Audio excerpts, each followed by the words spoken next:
The letter crumpled in Zachary Vance's calloused hands as he read it for the third time that morning.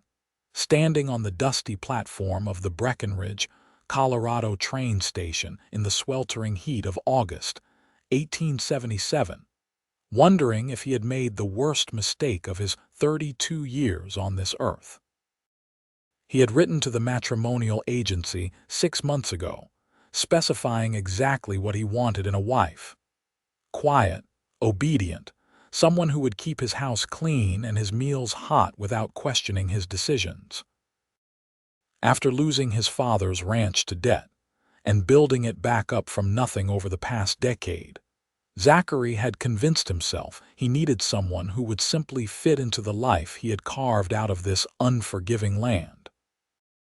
Someone who would not complain about the isolation, the hard work, the long winters. Someone who would say yes and mean it. The train whistle pierced the afternoon air, and Zachary straightened his shoulders, adjusting his hat against the blazing sun. Around him, other men waited too, some for supplies, others for loved ones. He stood alone, feeling the weight of what he was about to do settle in his chest like a stone. The locomotive hissed to a stop, steam billowing across the platform in white clouds that momentarily obscured everything. As it cleared, passengers began to disembark, an elderly couple, a salesman with his cases, 3 miners heading for the camps in the mountains, and then he saw her. Victoria Katherine stepped down from the train car with her carpet bag clutched in one gloved hand, her other hand pressed against her chest as if to steady her racing heart. She wore a traveling dress of deep green that had seen better days, but it was clean and well mended. Her dark auburn hair was pinned up beneath a modest bonnet, but several rebellious curls had escaped during the long journey from Boston, framing a face that was striking rather than conventionally pretty. High cheekbones, a determined jaw, and eyes that swept across the platform with an intelligence that made Zachary immediately uncomfortable. This could not be his mail-order bride. The woman who had written those demure, carefully worded letters about her skills in the kitchen and her eagerness to be a dutiful wife. The woman who had signed each missive with "Your obedient servant, Victoria." But she was looking directly at him now, and something in her expression told him that his hope was in vain. "Mr. Vance?"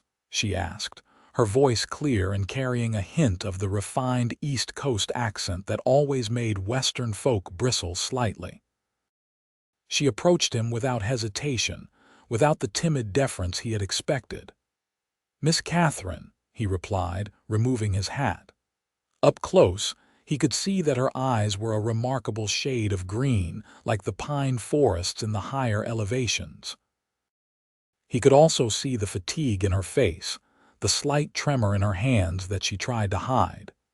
She had traveled over 2,000 miles to marry a stranger, he reminded himself. Some nervousness was to be expected. "I apologize for my appearance," Victoria said, smoothing her skirts with her free hand. "The journey was longer and more difficult than I anticipated. The train was delayed in Kansas for 2 days due to flooding, and then we had to take a different route through Wyoming." "No need to apologize," Zachary said stiffly. "I have a wagon waiting. The ride to the ranch is about an hour." He reached for her carpet bag, but she pulled it back slightly. "I can manage it, thank you." The first flicker of annoyance sparked in his chest. "I am aware you can manage it, Miss Katherine, but it is my responsibility to carry it for you." Her green eyes met his brown ones steadily. "Very well, Mr. Vance. Thank you." She relinquished the bag, and Zachary was surprised by its weight. What did a woman pack that made a carpet bag feel like it was full of rocks?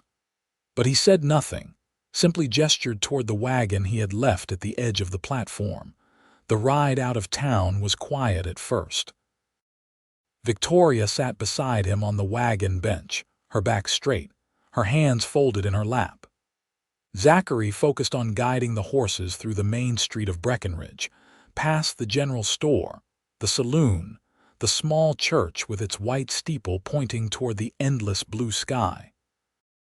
The town was growing, new buildings going up every month as more people came seeking their fortunes in the mines or on the land. "It is very different from Boston," Victoria said finally, her voice neutral. "I imagine so," Zachary replied. "Colorado is not Massachusetts." "No, indeed." She paused, then added, "I have never seen such mountains. They are magnificent." He glanced at her and saw that she was gazing at the peaks rising in the distance, their summits still dusted with snow even in August. There was wonder in her expression, genuine appreciation for the landscape that defined his entire world. "They can be deadly," he said, surprising himself with the warning. "Winter storms come fast and hard. People freeze to death every year because they underestimate the cold or get lost in the snow."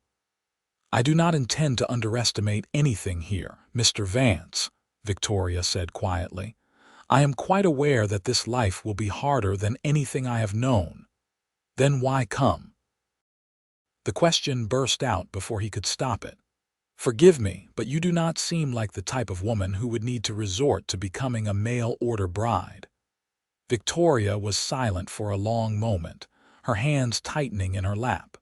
When she spoke, her voice was carefully controlled. "My father died 2 years ago. He left debts I was unaware of. Everything was sold to pay them, including our home. I worked as a governess for a year, but the position ended when the family moved to Europe. I had no family, no prospects, and no wish to end up in a factory or worse. The matrimonial agency seemed like the best option available to me." The honesty of her answer caught him off guard. He had expected some romantic notion about wanting adventure or starting fresh. Instead, she had given him the stark truth. She was here out of necessity, not choice. "I see," he said. "Well, you will have a roof over your head and food on the table. The ranch is not large, but it is profitable. I have 2 ranch hands who live in the bunkhouse. You will be expected to cook for all of us, keep the house clean, tend the vegetable garden, and help with the chickens and the dairy cow." "I understand," Victoria said. "Though I should be honest with you, Mr. Vance, I am a competent cook but not an exceptional one. I have never tended a vegetable garden in my life, though I am willing to learn, and I have never milked a cow." Zachary felt his jaw tighten. "Your letters said you were experienced in household management." "I was," Victoria said, turning to look at him directly, "in a household with servants. I managed the staff, oversaw the menus, kept the accounts, organized social events. But I did not personally perform all the tasks myself. I should have been clearer about that in my letters. I apologize for the misunderstanding." The apology did nothing to ease the growing sense of dread in Zachary's stomach. He had wanted someone who could step into the role of ranch wife immediately, not someone who would need to be taught everything from scratch. "I am a fast learner," Victoria added, as if sensing his displeasure. "And I am not afraid of hard work. I may not know how to milk a cow yet, but I assure you I will master it." "You had better," Zachary said, more harshly than he intended. "Because there is no one else to do it. This is not Boston, Miss Katherine. There are no servants here. Just hard work from dawn until dusk, and if you cannot pull your weight, we will all suffer for it." He expected her to wilt under his words, perhaps even cry. Instead, her spine somehow became even straighter, and her voice when she replied was cool and steady.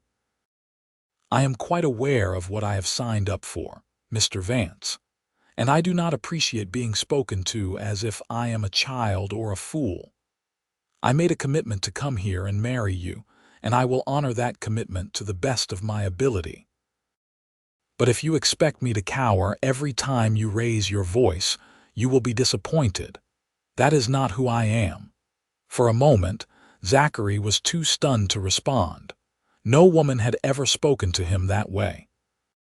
His mother, God rest her soul, had been the definition of a proper frontier wife, deferring to his father in all things. The few women he had courted in his younger years had been sweet and soft-spoken. And here was Victoria Katherine, who had been in Colorado for less than 2 hours, setting boundaries and defending herself with the confidence of a lawyer arguing a case. "I did not raise my voice," he said finally, aware that he sounded defensive. "Not in volume, perhaps," Victoria replied, "but in tone. I understand that this situation is not what you expected. It is not what I expected either. But we are both here now, and we both agreed to this arrangement. Might we at least try to approach it as partners rather than adversaries?" Partners. The word hung in the air between them as the wagon rolled on, the wheels crunching over the dirt road. Zachary had not thought of marriage as a partnership. His father had ruled their household, making all decisions, and his mother had supported those decisions without question. That was how things worked, was it not? But even as he thought it, he remembered the whispered conversations he had sometimes overheard late at night, his mother's voice soft but insistent, his father's rumbling replies. He remembered the time his father had been determined to buy more cattle despite a drought, and his mother had quietly suggested they wait, that the grassland could not support more animals. His father had dismissed her at first, but 2 days later had announced they would wait another year. His mother had smiled and said nothing. Perhaps partnership had been there all along, just hidden beneath the surface expectations of how a marriage should look. "We can try," he said finally, and Victoria's shoulders relaxed slightly. The ranch came into view as they crested a rise, and Zachary felt the familiar swell of pride in his chest. The main house was modest but solid, built from logs he had cut himself in those early years. A barn stood nearby, freshly painted red last spring. Fences marked out pastures where his cattle grazed, black dots against the golden grass. A smaller bunkhouse sat at a distance, smoke rising from its chimney even in the summer heat, meaning Cookie was already preparing supper for the hands. "This is yours?" Victoria asked, and he heard something like respect in her voice. "Mine," he confirmed. "I inherited the land from my father, but I built everything you see, the house, the barn, the fences. When he died, the bank held more debt than assets. I almost lost it all. But I worked every job I could find, saved every penny, and bought it back piece by piece." "Then you know something of starting over," Victoria said softly, "of having to rebuild from nothing." He glanced at her and saw understanding in her eyes, not pity. "I suppose I do." As they approached the house, 2 men emerged from the barn. Jake Morrison, his foreman, was a weathered man of about 50 with silver threading through his dark hair. Beside him was Tommy Chen, a young man barely into his 20s whose family had come from China to work on the railroads before settling in Colorado. Both men were invaluable to the operation of the ranch, and Zachary trusted them completely. "Boss," Jake called out, raising a hand in greeting. His eyes shifted to Victoria with undisguised curiosity. "Jake, Tommy," Zachary acknowledged, pulling the wagon to a stop in front of the house. "This is Miss Victoria Katherine. We will be married tomorrow in town. Miss Katherine, these are my ranch hands, Jake Morrison and Tommy Chen." "A pleasure to meet you both," Victoria said, and Zachary noticed she did not wait for him to help her down from the wagon. Instead, she climbed down herself with practiced ease, though he saw her wince slightly as her feet hit the ground. The long train ride must have left her stiff and sore. "Madam," Jake said, touching the brim of his hat. "Welcome to the Rocking V." Tommy simply nodded, his expression reserved. Zachary knew the young man had faced his share of prejudice in Colorado, and he tended to be cautious around newcomers until he knew where they stood. "Thank you," Victoria said warmly. "I look forward to getting to know you both." "I will show you the house," Zachary said, grabbing her carpet bag from the wagon. This time she did not protest. He led her up the 3 steps to the front porch and pushed open the door. The interior was dim and cool after the bright sunshine outside. The main room served as both kitchen and living area, with a stone fireplace dominating one wall and a rough-hewn table with 4 chairs in the center. Shelves lined another wall, holding dishes, supplies, and a few books. A doorway led to what Zachary knew was the single bedroom, barely large enough for the bed and a small dresser. Another door opened to a tiny room he used for storage and accounts. "It is not much," he said, setting her bag down near the table. "It is more than many people have," Victoria replied, walking slowly around the space. Her fingers trailed over the table, the shelves, the mantel above the fireplace. "Did you make the furniture yourself?" "Most of it," he admitted. "I am better with cattle than carpentry, but it serves its purpose."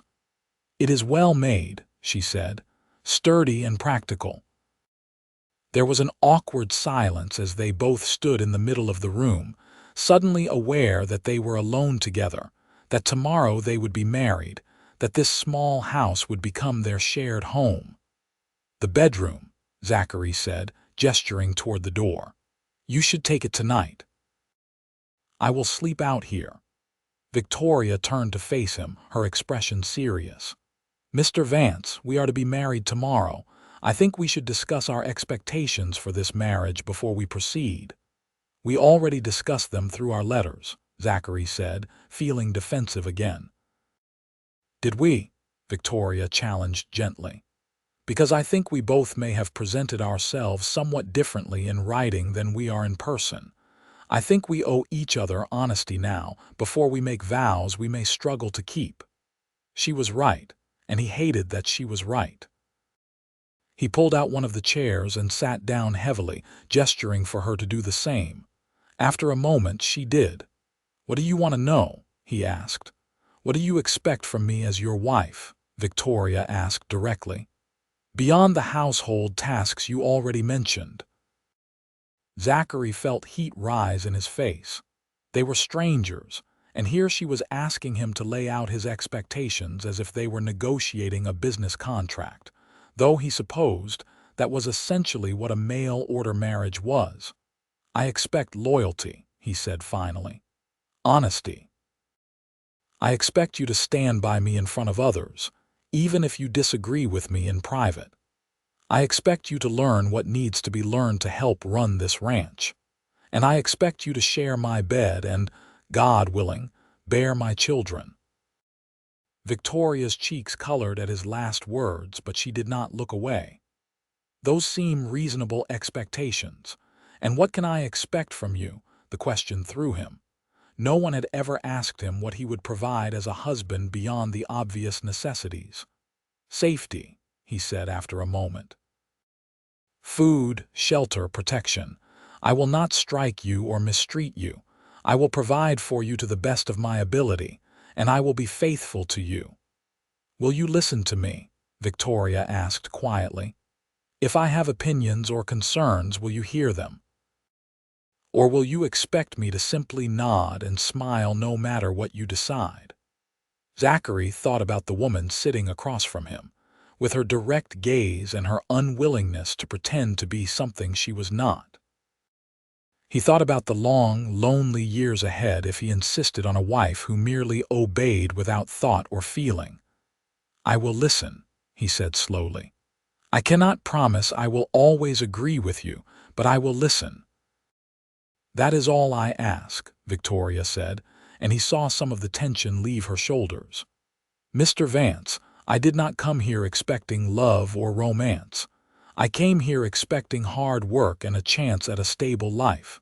But I did hope for respect, for basic human dignity. If you can give me that, I will give you my very best effort at being the wife you need." "And what do you need?" The question surprised him even as he asked it. Victoria smiled, a small, sad expression. The same things, I suppose: respect, dignity, the chance to prove that I am more than just a burden or a disappointment to you.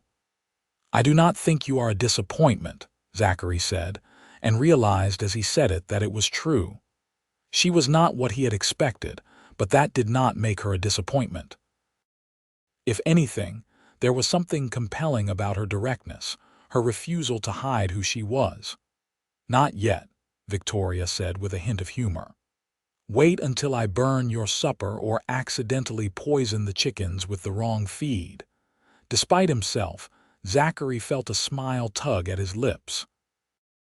The chickens are surprisingly hardy. You would have to work hard to poison them.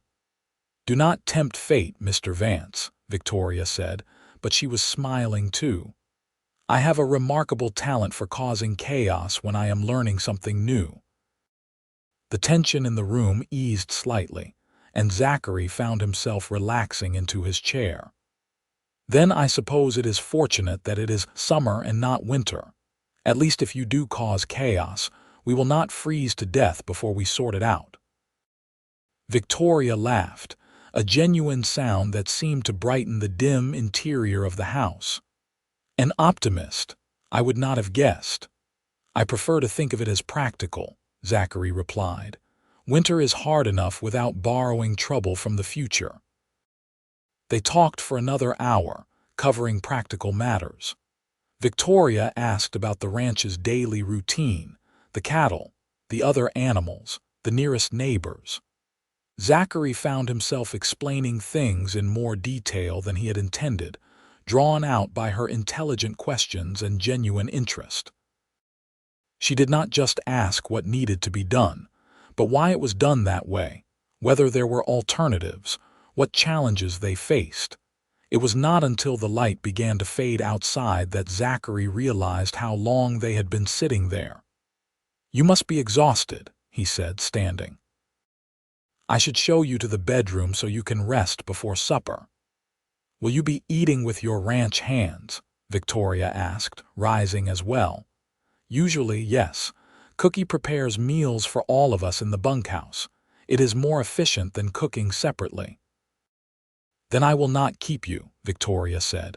But Mr. Vance, before you go, I wonder if we might agree on something. What is that? Could we perhaps use our given names? We are to be married tomorrow, and Mr. Vance and Miss Katherine seem rather formal for husband and wife. Zachary hesitated. Using given names implied an intimacy he did not yet feel, but she was right that the formality was somewhat ridiculous given their circumstances. Very well, he said. Victoria, and you may call me Zachary.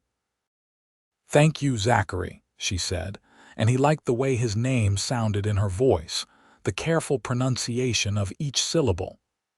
I appreciate it. He showed her to the bedroom, which was barely large enough for the bed and a small dresser.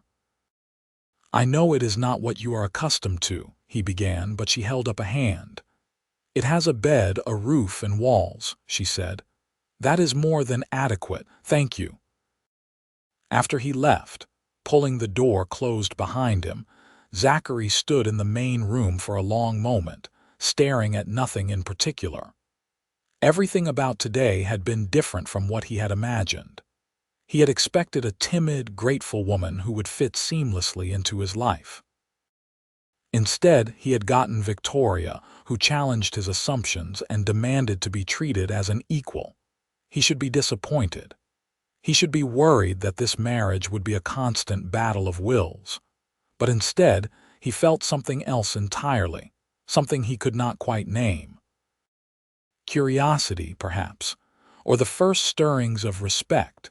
The next morning dawned clear and bright, the kind of perfect Colorado summer day that made the brutal winters seem almost worthwhile. Zachary rose early, as always, and dressed in his best clothes, which were not saying much. A clean shirt, his least worn trousers, his good boots that he only wore to town.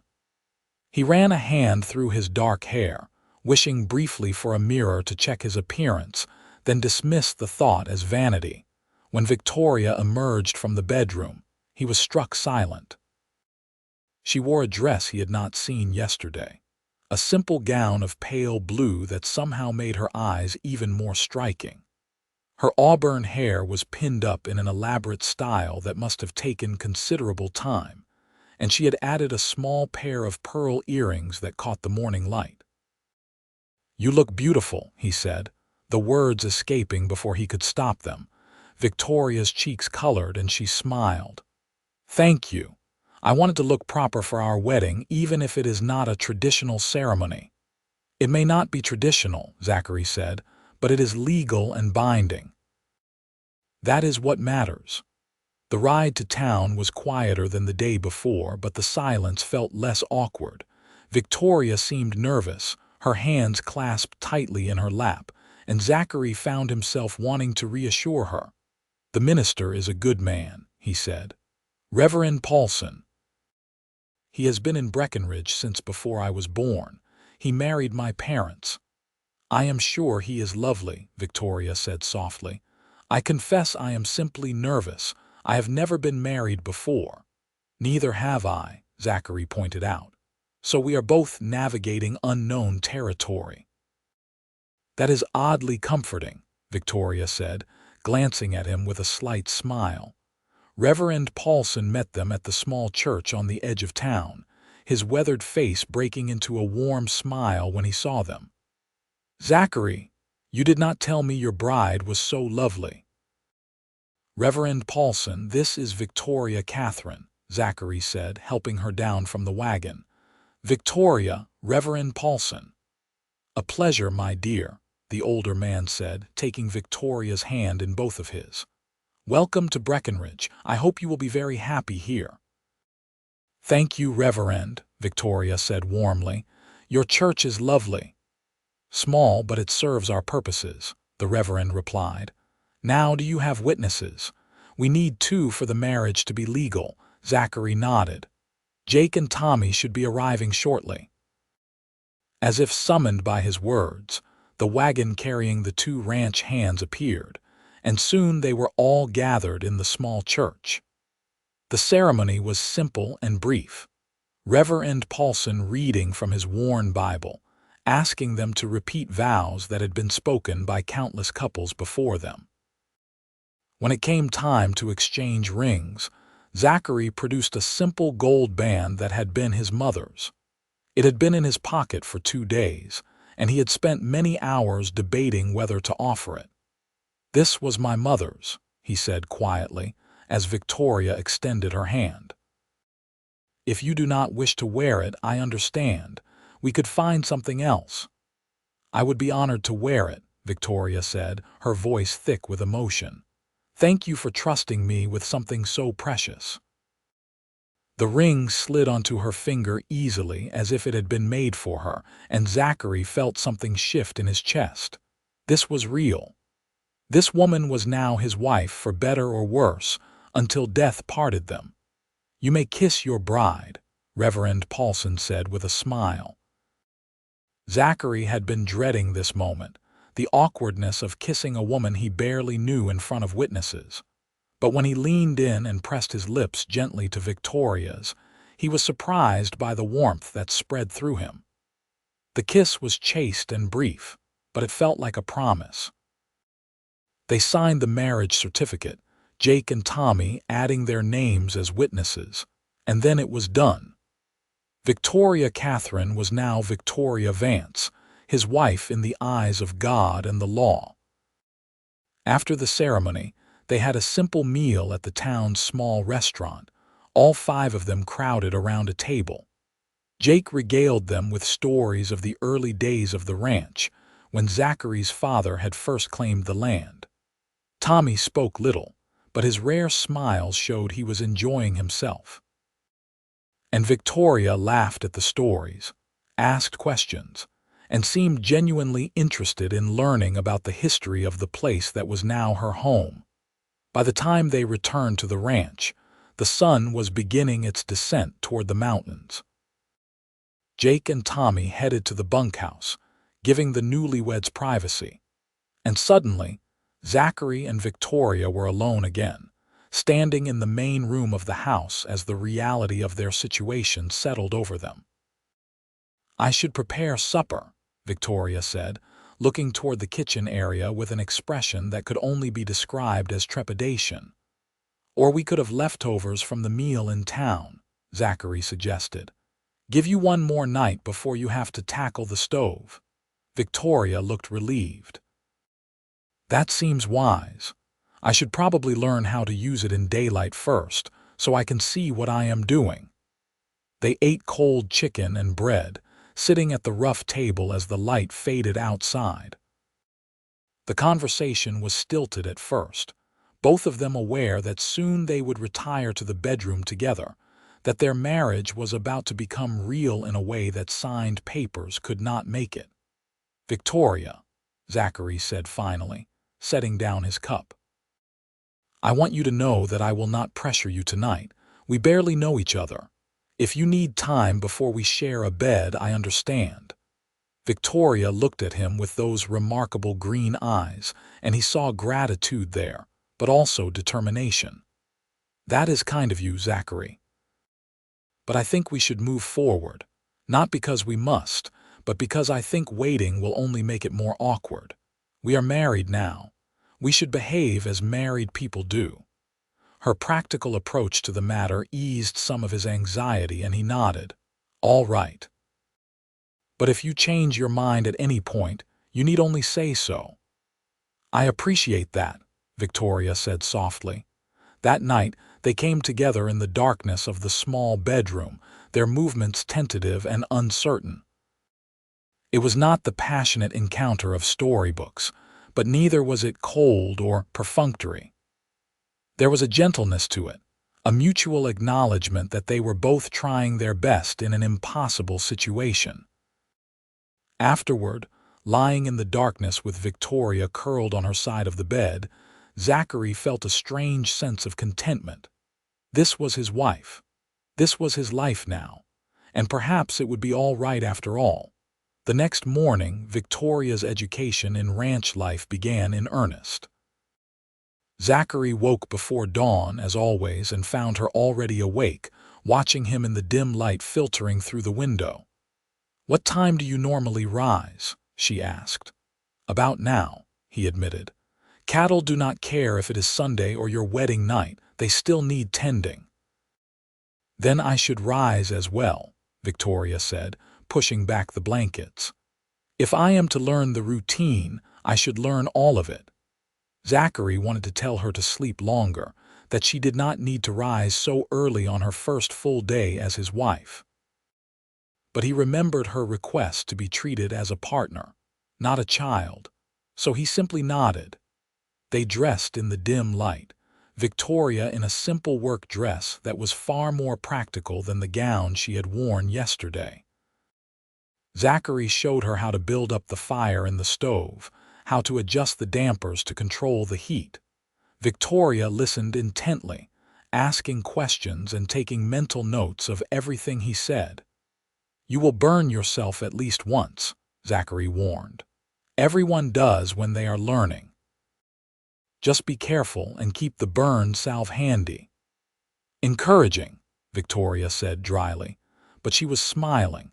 After a simple breakfast of eggs and biscuits, which Victoria managed to prepare with only minimal guidance and one small fire scare, Zachary took her outside to show her the rest of the ranch. They started with the chicken coop, where a dozen hens clucked and fussed as Victoria entered. "They are so much larger up close," she said, eyeing the birds warily. "They are just chickens," Zachary said, amused. "They will not hurt you unless you hurt them first." "And if I accidentally step on one?" Victoria asked. "Then you will have one angry chicken and a lot of noise," he replied. "But you will survive, and so will the chicken most likely." He showed her how to collect the eggs, how to spot which hens were broody, how to ensure they had enough food and water. Victoria listened carefully, though he noticed she gave the rooster a wide berth. Smart woman. That rooster had a mean streak and had flogged more than one person who got too close to his hens. Next came the dairy cow, a placid beast named Buttercup who gazed at them with large, gentle eyes. Victoria stared at the cow with obvious apprehension. "You want me to milk that?" she asked. "Every morning and every evening," Zachary confirmed. "Unless you want to go without milk, butter, and cream." "Cannot we just buy those things in town?" Victoria asked. "We could," Zachary said, "but it would be expensive and impractical. This is a ranch, Victoria. We produce most of what we need ourselves. That is how we survive." Victoria squared her shoulders. "Very well. Show me how it is done." Zachary sat on the small stool beside Buttercup and demonstrated the motion, the rhythmic squeezing that sent streams of milk into the bucket. It looked simple, and Victoria's expression suggested she thought it would be easy. He stood and gestured for her to take the stool. "Your turn." Victoria sat, positioned the bucket as he had shown her, and reached for the cow's udder. Buttercup shifted slightly, and Victoria jerked back. "She moved," Victoria said unnecessarily. "She is a living creature," Zachary pointed out. "She moves sometimes. She is not going to hurt you. Try again." Victoria tried again, her hands tentative. She squeezed as he had shown her, but nothing happened. She tried harder, and Buttercup's tail swished in irritation.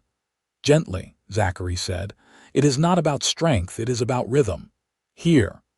He knelt beside her, placing his hands over hers to guide her through the motion. This close, he could smell the clean scent of the soap she had used that morning, could see the small freckles scattered across her nose that he had not noticed before. "Like this," he murmured, guiding her hands through the proper squeeze and release. Milk began to flow into the bucket, and Victoria made a small sound of triumph. "I am doing it," she said. "You are," he agreed, pulling his hands away. "Keep going." She managed for perhaps a minute before her hands cramped and she had to stop, but there was a small amount of milk in the bucket, and she looked at it with the pride of someone who had conquered a mountain. "It is harder than it looks," she admitted. "Most things are," Zachary said. "But you will build up the strength in your hands with practice. Give it a few weeks, and you will be milking faster than I can." "I doubt that," Victoria said, but she looked pleased by the encouragement. The rest of the day passed in a blur of instruction. Zachary showed her the vegetable garden, which was looking somewhat neglected and made Victoria wince. He showed her the barn, the various tools, the tack for the horses. He introduced her to his horse, Ranger, a sturdy bay gelding who nuzzled Victoria's hand looking for treats. "He is beautiful," Victoria said, stroking the horse's neck. "I always wanted to learn to ride properly, but my father thought it was not appropriate for a lady."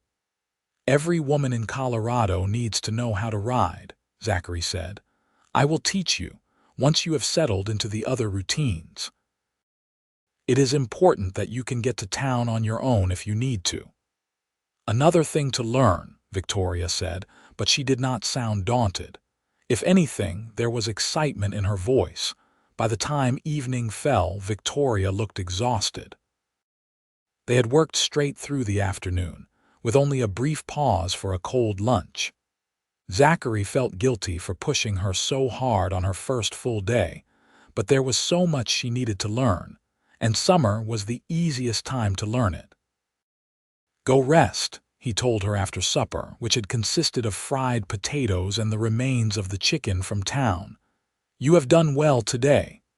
"I burned the potatoes," Victoria pointed out. "Only a little," Zachary said, "and they were still edible." "That is better than my first attempt at cooking, which resulted in potatoes that were somehow both burned and raw." "That seems impossible," Victoria said. "That is what I thought too until I managed it," Zachary replied. Yet another reminder that not everything comes naturally, even things that seem simple. Victoria smiled, then yawned so widely her jaw cracked. "Forgive me. I think the past few days are catching up with me." "Nothing to forgive," Zachary said. "Go to bed. Tomorrow will come soon enough." He watched her go, then sat at the table for a while longer, ostensibly going over his accounts but mostly just thinking. Victoria was not what he had expected, but she was trying. She had not complained once, despite the fact that everything must be foreign and overwhelming to her. She asked good questions, learned quickly, and approached each new challenge with determination rather than fear. He had thought he wanted someone obedient, someone who would simply do as she was told without question. But watching Victoria wrestle with milking a cow, seeing the triumph on her face when she succeeded, he realized that perhaps he had been wrong about what he wanted. There was something deeply satisfying about teaching someone who was genuinely engaged in learning, who brought her own intelligence and perspective to each task. The days fell into a routine. Victoria rose with Zachary each morning, learning to move through the pre-dawn darkness with increasing confidence. She burned fewer meals, and the ones she did not burn began to taste quite good. She still struggled with milking Buttercup, but she refused to give up, her hands growing stronger each day. The vegetable garden began to flourish under her care, once Zachary showed her what to do, and she took to it with an enthusiasm that surprised them both. "I like watching things grow," she admitted one evening, her hands stained with dirt from weeding. "There is something satisfying about knowing that my effort directly results in food we can eat." "You sound like a farmer," Zachary said, amused. "Perhaps I am becoming one," Victoria replied. 2 weeks after their marriage, Zachary decided it was time to teach Victoria to ride. He saddled up Ranger and brought out Daisy, a gentle mare who had been his mother's horse. "Daisy is patient," he told Victoria as he led both horses to the corral. "She will not spook easily, and she knows these trails better than I do." "That is reassuring," Victoria said, eyeing Daisy with a mixture of excitement and nervousness. "I have ridden before, but only side saddle and only on very tame park trails." "You will ride astride here," Zachary said. "Side saddle is not practical for the kind of riding you need to do. I hope you do not find it improper." "I stopped worrying about impropriety when I moved to Colorado and started milking cows before sunrise," Victoria said dryly. "I think riding astride is the least of my concerns." Zachary showed her how to mount, how to hold the reins, how to use her legs to signal the horse. Victoria was a natural, her movements confident and smooth. They started with a walk around the corral, but by the end of the first lesson, she was trotting with only occasional wobbles. "You are good at this," Zachary said, impressed. "I always wanted to ride properly," Victoria said, her face flushed with pleasure. "This is wonderful. I feel so free." That word free struck him. How confined her life must have been in Boston, bound by propriety and expectations. Here, despite the hard work and the isolation, she seemed to be blossoming. That evening, as they sat at the table after supper, Victoria cleared her throat. "Zachary, I have been thinking about something." "What is that?" he asked, setting aside the book he had been trying to read. "The accounts," Victoria said. "You mentioned that you keep the ranch accounts yourself. I was wondering if you might allow me to help with them. I managed my father's household accounts before he died, and I am quite good with figures." Zachary hesitated. The accounts were private, his responsibility as the owner of the ranch. But then again, Victoria was his wife now. She had as much stake in the success of this ranch as he did. "I suppose that would be acceptable," he said slowly. "I could show you what I have been doing, and you can let me know if you see any way to improve it." Victoria's face lit up. "Thank you. I promise I am not trying to take over or suggest you are doing anything wrong. I simply want to be useful, and numbers have always made sense to me." He retrieved his account book from the small office and spread it open on the table. Victoria pulled her chair closer, studying the columns of figures he had carefully recorded. "You are very organized," she said after a moment. "That is good, but I notice you are not categorizing your expenses. It might be helpful to separate out what you spend on feed, on equipment, on animals, and so forth. That way you can see where your money is going more clearly." Zachary looked at the pages with fresh eyes and saw that she was right. Everything was recorded, but it was difficult to get a sense of the bigger picture from his current system. "Show me what you mean," he said. They spent the next hour reorganizing the accounts, Victoria explaining her system and Zachary providing the context. She needed to understand the ranch's finances.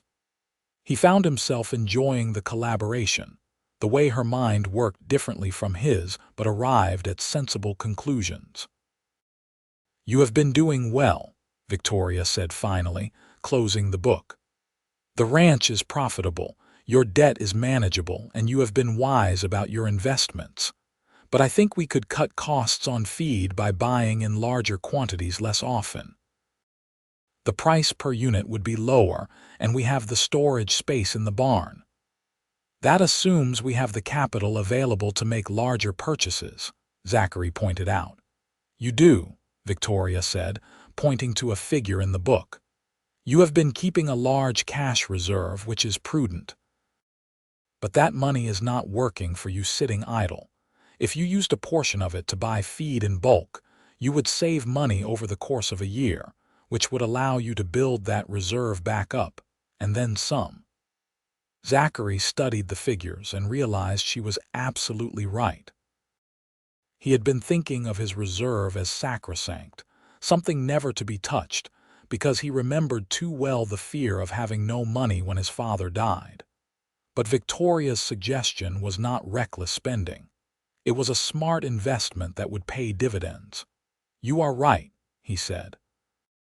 "That is a good idea." Victoria smiled, clearly pleased. "I am glad I could help." "More than help," Zachary said, looking at her with new appreciation. "This is the kind of partnership I did not even know I wanted." "Partnership," Victoria repeated softly, meeting his eyes. "Yes, I like that." Something shifted between them in that moment, a recognition that they were building something together. This was not just about survival or duty. They were becoming a team, each bringing different strengths to their shared life. As the weeks turned into months, Victoria became more confident in her skills. She could milk Buttercup faster than Zachary now, to his mixed pride and chagrin. Her cooking improved dramatically, and both Jake and Tommy began finding excuses to visit the main house around mealtimes, until Zachary finally invited them to eat with them regularly. Victoria seemed to enjoy the company, and the conversation around the table became one of Zachary's favorite parts of the day. She continued to help with the accounts, and her suggestions consistently improved their efficiency and profitability. She planted a herb garden near the house and learned to preserve vegetables for the winter. She even helped with some of the lighter ranch work, mending fences and helping to move cattle when they needed all hands available. But it was not all smooth progress. There were frustrations and failures.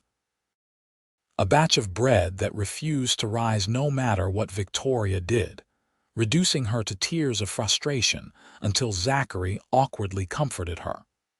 A day when Buttercup was in a mood and kicked over the milk bucket, undoing 20 minutes of work.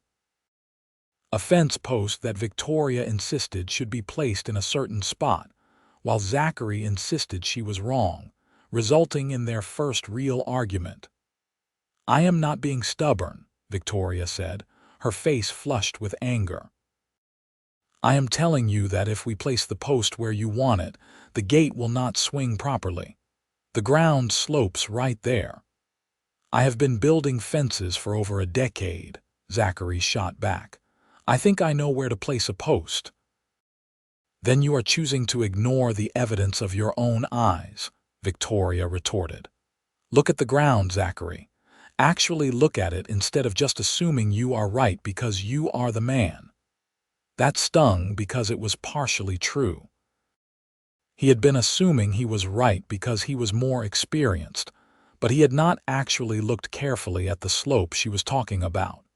He forced himself to take a breath and actually examine the ground. And there it was, a subtle slope that would indeed cause problems if he placed the post where he had planned. You are right, he said, the words feeling like they were being dragged out of him. The post should go where you suggested. Victoria blinked, clearly surprised. Oh, well, good. They placed the post where she had suggested, and the gate swung perfectly.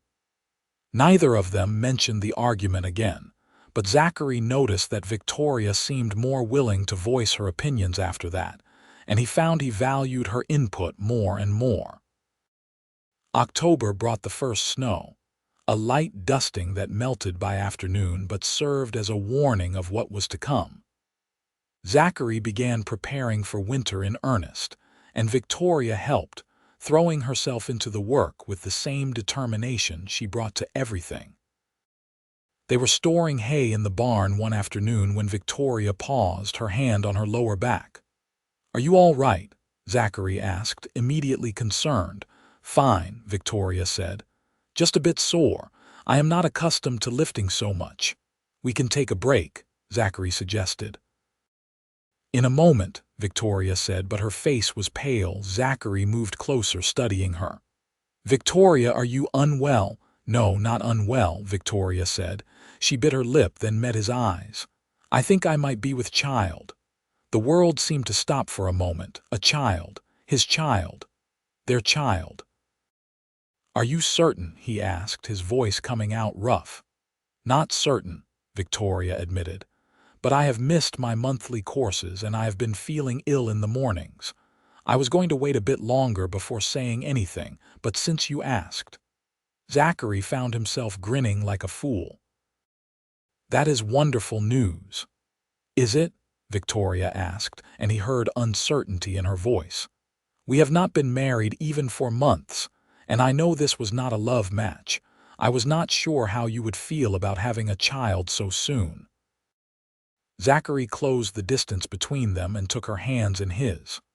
"Victoria, this is the best news you could have given me. A child is a blessing always, and as for this not being a love match, well." He paused, realizing what he was about to admit. "I think we have become far more than what we started as. Have we not?" Victoria's eyes searched his face. "What are we then?" "Partners," Zachary said. "Friends. And perhaps, if you are willing, we could be more than that, because I have come to care for you, Victoria, more than I expected to. More than I knew was possible in such a short time." "You care for me," Victoria repeated, her voice soft. "I do," Zachary said firmly. "You challenge me. You surprise me. You make me think about things differently. You have made this house into a home. And I cannot imagine my life without you anymore."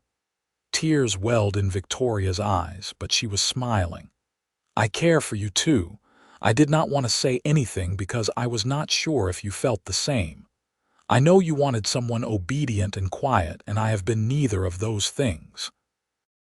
"Thank God for that," Zachary said. "I thought I wanted someone obedient, but I needed someone who would challenge me, who would make me better. I needed you, Victoria. I just did not know it." He kissed her then, not the chaste kiss of their wedding day, but something deeper, filled with all the feelings he had been holding back. Victoria kissed him back with equal fervor, her arms coming around his neck. When they finally pulled apart, both breathless, Victoria laughed. "We are standing in the barn surrounded by hay." "Not the most romantic setting," Zachary admitted. "I disagree," Victoria said, her eyes sparkling. "This is our barn filled with hay we stored together.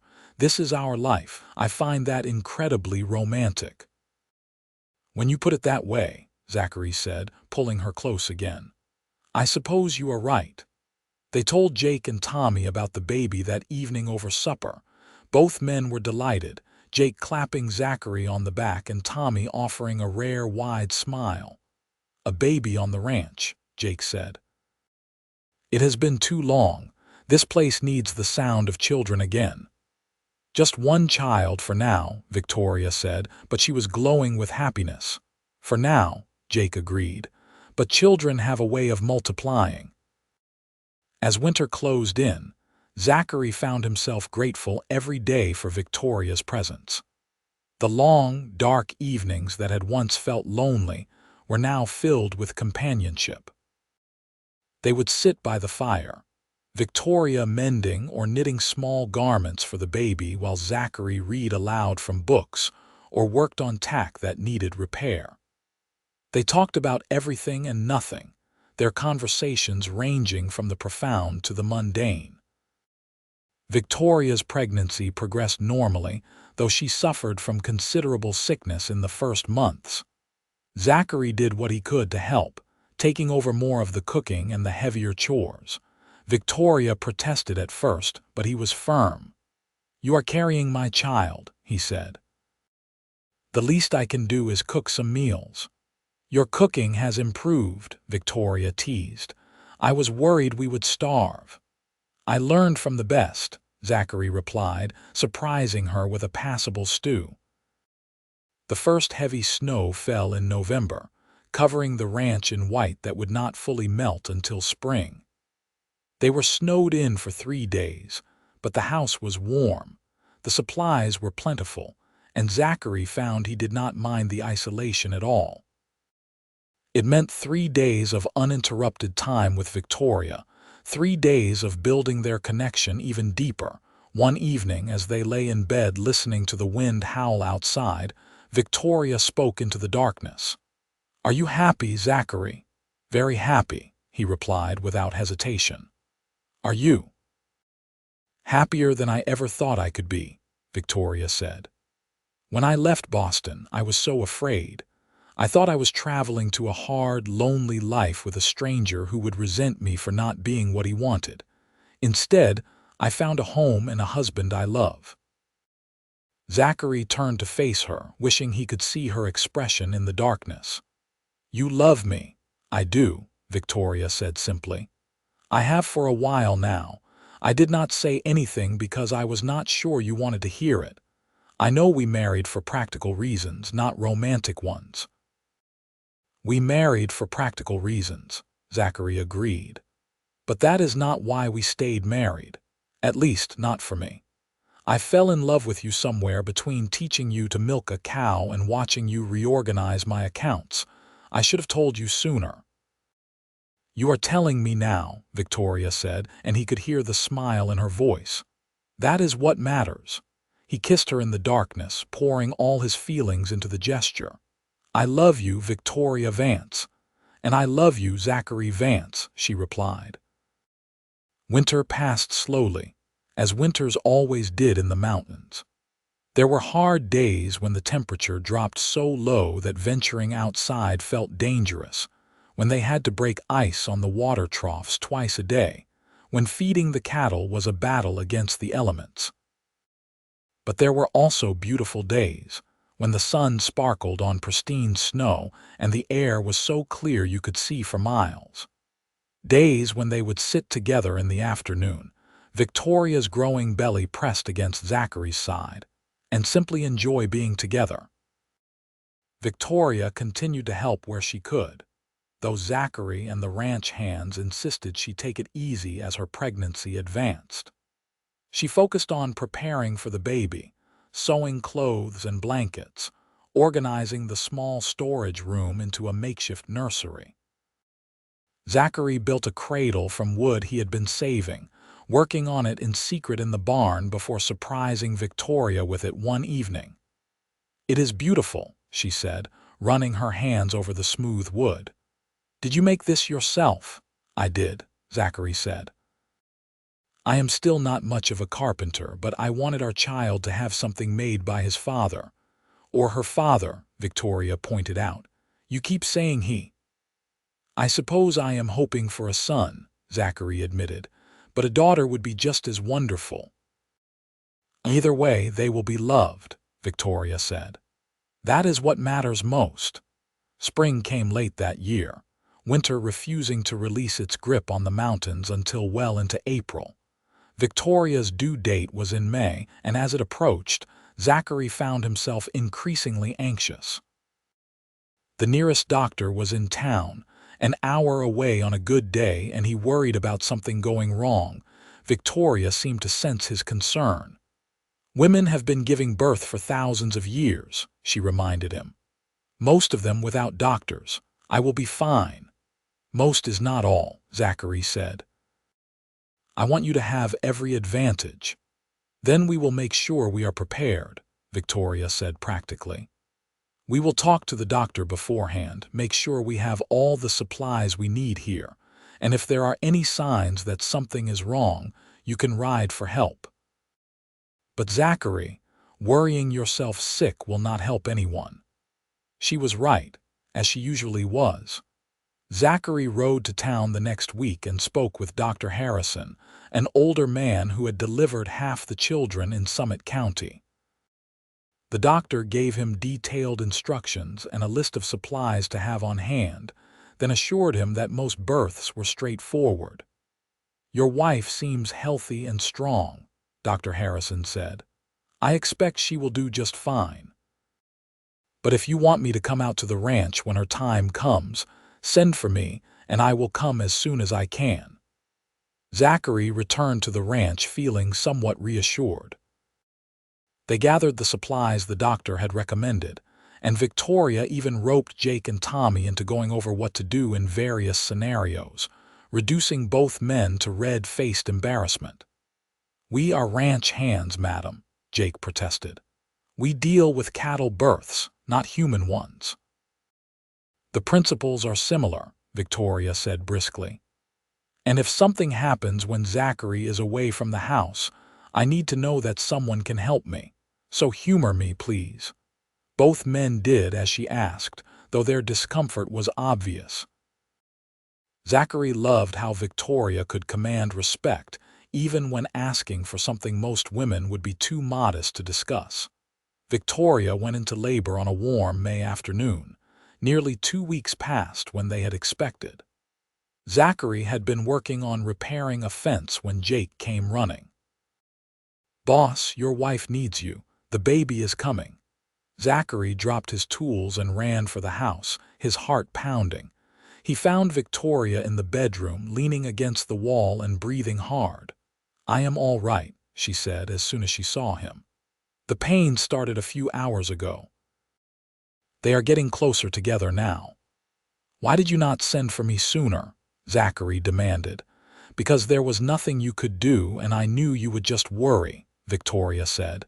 But I think things are progressing now, so I thought you should be here. Should I ride for the doctor? Zachary asked. Not yet, Victoria said. It could still be hours. Let us wait and see. It was not hours. Things progressed quickly, and within an hour Victoria's pains were coming so close together that there was no time to send for help. Zachary found himself helping her through each contraction, holding her hand, supporting her weight, murmuring encouragement even as panic clawed at his throat.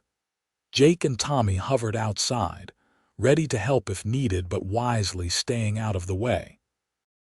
It was Zachary alone with Victoria when their child finally entered the world, a tiny squalling infant that he caught in shaking hands.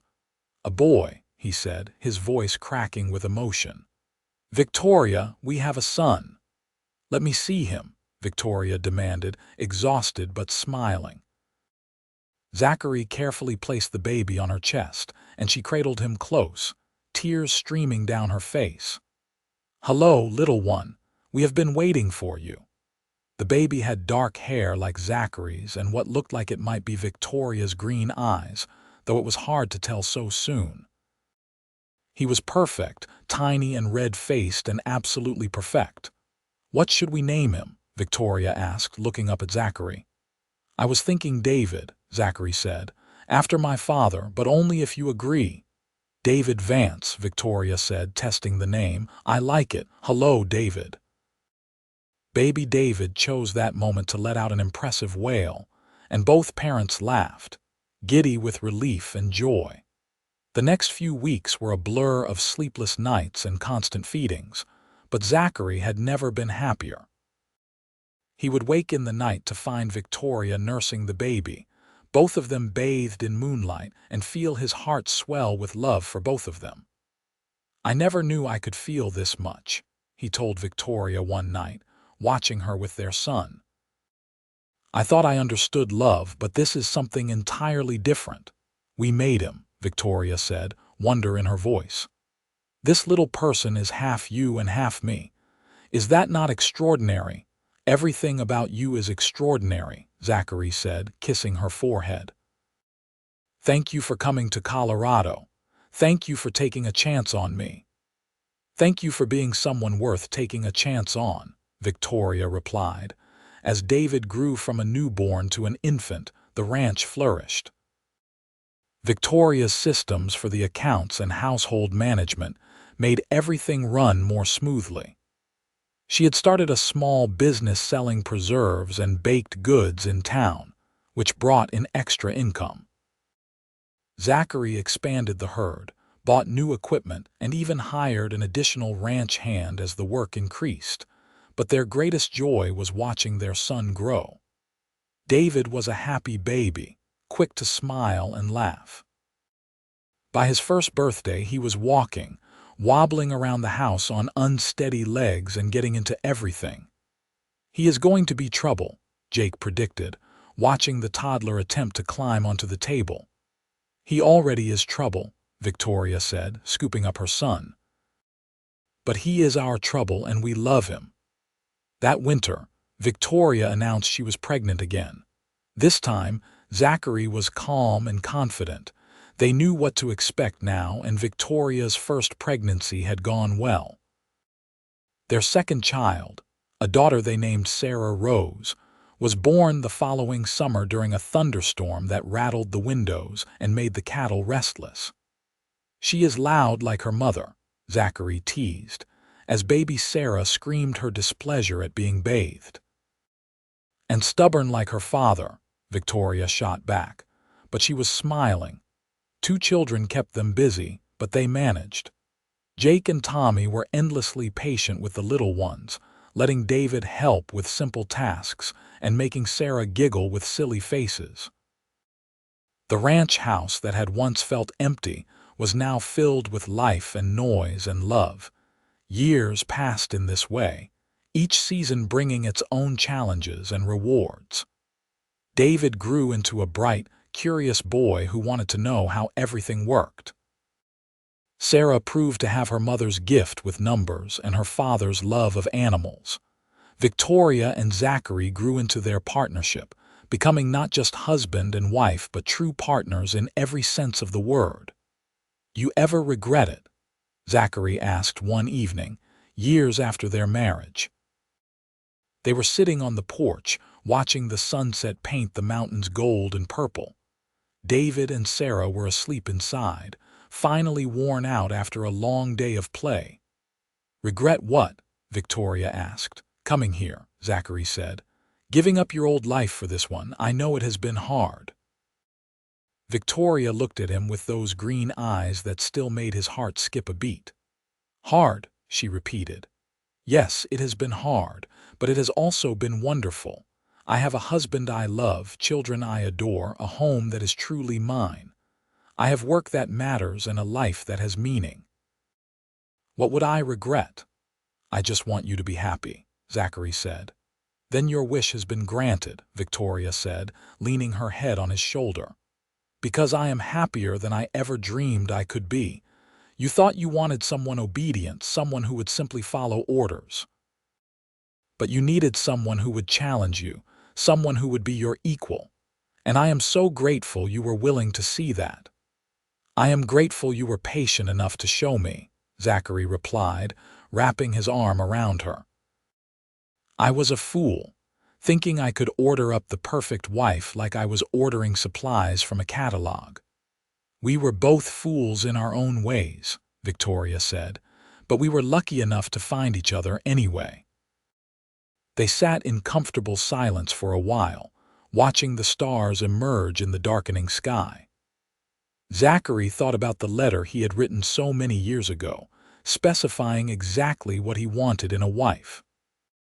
If Victoria had been that woman, if she had been quiet and obedient and unquestioning, would he love her as much as he did now? He did not think so.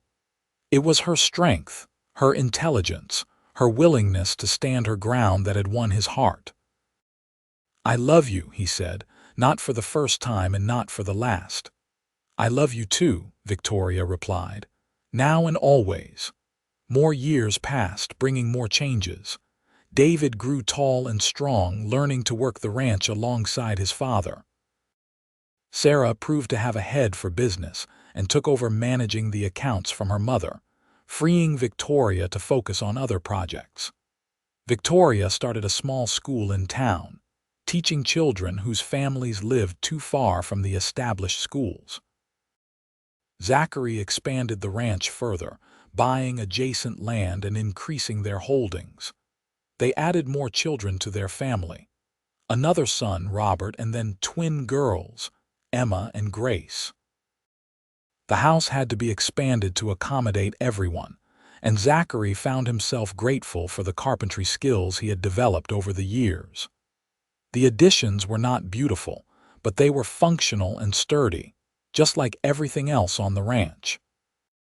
Tommy married a woman from town, a widow with 2 children of her own, and built a small house on the property. Jake remained a bachelor, claiming he was too set in his ways to change now, but he doted on all the children as if they were his own grandchildren. Victoria's parents had both passed away before she came to Colorado, but Zachary's mother, who they had thought was gone as well, turned out to have been living with Zachary's sister in Denver. When they reconnected, the reunion was tearful and joyous. Zachary's mother visited the ranch every summer after that, delighting in her grandchildren and praising Victoria as the daughter she had always wanted. "You chose well, my son," she told Zachary during one visit, watching Victoria organize a game for the children. "She is a remarkable woman." "I know," Zachary said. "Though I cannot take credit for choosing her, I got lucky." "Perhaps," his mother said, "or perhaps you both chose each other in ways you did not even realize at the time." As Zachary moved into his 50s and Victoria into her late 40s, they finally had time to slow down and enjoy the fruits of their labor. David was more than capable of running the day-to-day operations of the ranch, freeing Zachary to take on a more advisory role. Victoria's school had become well established, with other teachers helping to run it. One evening in early autumn, when the aspens were turning gold on the mountainsides, Zachary and Victoria took a ride together, just the two of them. It was a rare luxury, having time alone without children or ranch business demanding their attention. They rode to a high meadow Zachary had discovered years ago, a place where you could see for miles in every direction. The sun was setting, painting the sky in shades of orange and pink that reflected off the snow-capped peaks. "You remember the day we met?" Victoria asked, as they sat side by side on a fallen log, the horses grazing nearby. "I remember thinking you were not at all what I expected," Zachary said. "I was terrified." "You hid it well," Victoria said. "You just looked stern and disapproving." "I was both of those things too," Zachary admitted. "I thought you were going to be a disaster as a ranch wife." "I was a disaster at first," Victoria pointed out. "I burned everything I cooked and could not milk a cow to save my life." "But you learned," Zachary said. "You learned everything and you made it all better. This ranch, our family, my life. You made everything better." "We made it better together," Victoria corrected.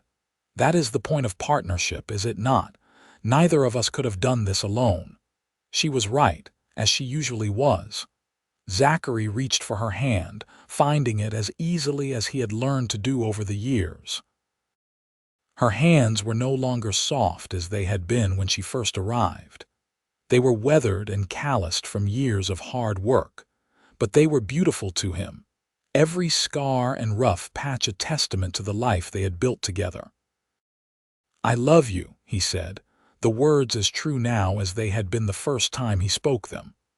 "I loved you then, I love you now, and I will love you until my last breath." "That is a very long time," Victoria said, but her eyes were bright with unshed tears. "I suppose I had better love you for just as long then. It would not be fair otherwise." They sat in the meadow until the stars came out, talking about everything and nothing, remembering the past and planning for the future.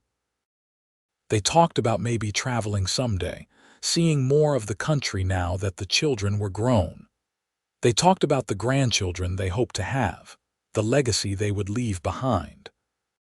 "Whatever happens," Victoria said as they finally prepared to ride back, "I want you to know that I have never regretted a single day of our life together. Even the hard days, the days when we argued or struggled or felt overwhelmed. Because all of those days led us here to this moment, and I would not trade this moment for anything." "Neither would I," Zachary said, helping her mount her horse. "You are the best thing that ever happened to me, Victoria Vance, the very best thing."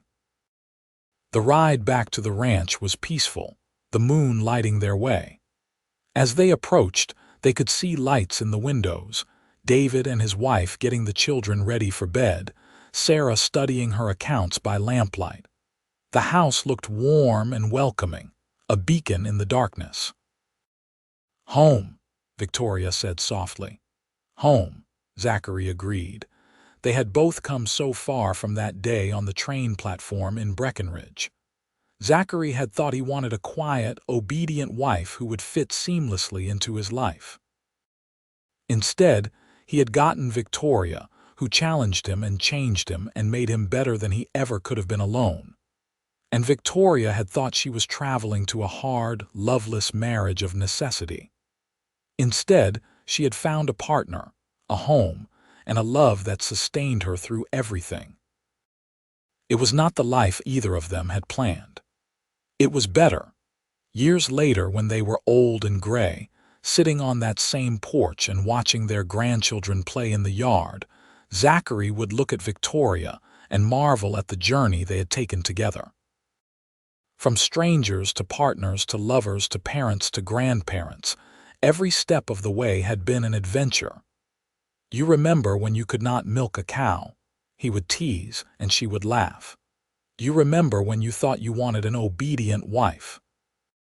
She would counter, and he would laugh too, because they both knew the truth. He had not wanted an obedient wife at all. He had needed a partner, someone strong enough to stand beside him and weather the storms of life. Someone who would challenge him to be better, to think differently, to grow beyond the limitations he had placed on himself. And Victoria had needed the same thing. Not just a provider or a roof over her head, but someone who would respect her intelligence, value her contributions, and love her not despite her strength but because of it. Together, they had built something extraordinary. A ranch that prospered, a family that thrived, a love that deepened with every passing year. It was not the fairy tale ending of storybooks where everything was easy and perfect. It was better than that. It was real, built on mutual respect, hard work, honest communication, and a love that grew from the fertile soil of genuine partnership. On Zachary's 70th birthday, their children threw a celebration that brought together people from all over Summit County. The house was full to bursting with family and friends, all of them gathered to honor the man who had built one of the most successful ranches in Colorado. But when someone asked Zachary what his greatest accomplishment was, he did not talk about the ranch or the cattle or the land he had accumulated. Instead, he pulled Victoria close and said, "This woman right here." convincing her to take a chance on a stubborn cowboy who thought he knew what he wanted. That is my greatest accomplishment. You did not convince me, Victoria said, her eyes sparkling with humor even in her 70th year. I made up my own mind, thank you very much. See, Zachary said to the assembled crowd. Nearly 50 years of marriage and she still will not let me win an argument. Everyone laughed, but it was a warm sound, full of love and understanding. Because everyone there knew that the secret to Zachary and Victoria's long, happy marriage was exactly that. Victoria's refusal to simply agree with everything Zachary said. Her willingness to challenge him, to offer a different perspective, to be his equal partner in all things. As the party wound down and the guests began to leave, Zachary and Victoria found themselves alone again on the porch, just as they had been so many times over the years. The ranch spread out before them, golden in the late afternoon light. Their children and grandchildren were cleaning up inside, their voices carrying through the open windows. Happy? Victoria asked, the same question she had asked so many times over the years. Always with you, Zachary replied, giving the same answer he always gave because it was always true. They sat in comfortable silence, holding hands as they watched the sun begin its descent toward the mountains. After a lifetime together, words were often unnecessary. They could simply be together, and that was enough. But then Victoria spoke, her voice soft but clear. Thank you, Zachary. For what? He asked, though he thought he knew.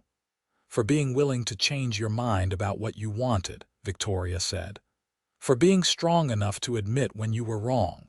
For choosing partnership over dominance, equality over obedience. For loving me not despite who I am, but because of who I am. Thank you for the same, Zachary said. For being patient with me while I figured it out, for challenging me when I needed it, for building this life with me, for loving me. I do love you, Victoria said, so very much.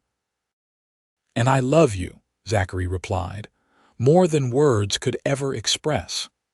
The sun set behind the mountains, painting the sky in brilliant colors one more time.